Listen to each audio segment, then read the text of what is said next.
छत्तीसगढ़ में इन दिनों मानसून आने से पहले कहीं बारिश तो कहीं भीषण गर्मी का दौर जारी है। प्रदेश के कई जिलों में लू के हालात हैं तो कहीं झमझमाती बारिश भी हो रही है।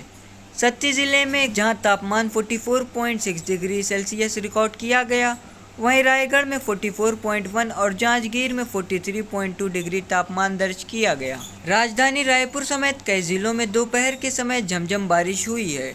मौसम विशेषज्ञ HP चंद्रा ने बताया, रायपुर में हुई बारिश स्थानीय प्रभाव की वजह से हुई है, वहीं बिपरजॉय की वजह से मानसून के पहुंचने में और ज़्यादा देरी हो सकती है।